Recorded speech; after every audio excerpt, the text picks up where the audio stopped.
si Hernan, isang oiler dito sa Canada. Tamad ako, pero di nawawalan ng trabaho. Ganito nga pala ang buhay namin as insulator dito sa Canada. Alas 6 ng umaga, kami ay bumabiyahe papuntang kabundukan para puntahan ang aming kliyente na isang malaking oil and gas company. Minsan kung saan kami dinadala at minsan kung saan kami nakakarating. Gaano man kalayo ng aming kliyente ay aming nararating. Gaano man kakapal ng snow o gaano man kakapal ng kagubatan, yan ay aming pupuntahan. Makagandahan lang dito sa aming kumpanya. Bayad ang aming oras ng biyahe kahit saan man kami makarating. Ganito nga pala ang sistema ng aming trabaho. 4 kami sa isang pickup truck, isang foreman at 3 service crew.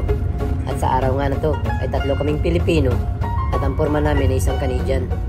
Minsan naman, mag-isa ka lang Pilipino, yung kasama mong 3 is Canadian. Siyempre, ano pa bang ini-expect nyo?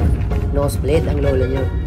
So yun nga, malayo-layo na lang ang aming nalakbay at inabot na kami ng sikat ng araw, pero hindi pa namin natagpuan ang aming pupuntahan. Dahil pa naman sa layong niyan, 4 hours mula sa aming opisina sa Grande Prairie, Alberta, at kami ay bumiyahe sa kabundukan ng Fox Creek para alamin ang kumpanyang aming pupuntahan. At ayun nga, nakikita na namin yung lumiliyab na tambucho or flare na isang oil and gas company. Wari ko nga, ayan ang aming pupuntahan. Meron kasi kaming gagawin dyan mga kalahi. Kami mag-insulate at gagawa ng diesel. Ito ay malaking tangke ng isang oil and gas company. Yan ay aming insulate. At kami nga ulit mag-i-stay sa camp. Ang camp palang tinatawag nila dito mga kalahi ay isang hotel sa gitna ng kabundukan, na kung saan ang mga nag-check-in is mga oiler na nagtatrabaho sa kabundukan.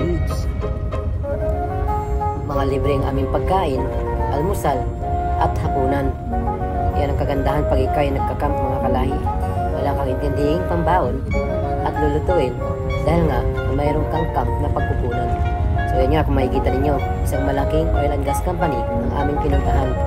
At para nga sa inyong kaalaman, ang Alberta ay isa sa pinakamalaking source of oil and gas ng probinsya sa Canada. Kaya nga naman, kami ay binabato kung saan-saan.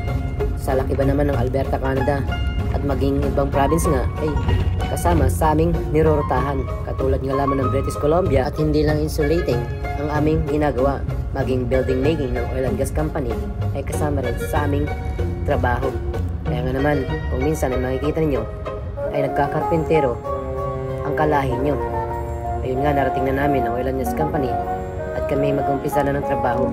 May isa nga pala kaming kasamang babae. Siya isang veterano ng insulator ng aming kumpanya. Ayan nga pala ang vessel na tinutukoy ko kanina, isang malaking tangke na aming insulate. At hindi nga ganun kadali ang pag-insulate niyan. Aabotin yan ng 10 days or more, depende sa laki ng vessel na yan.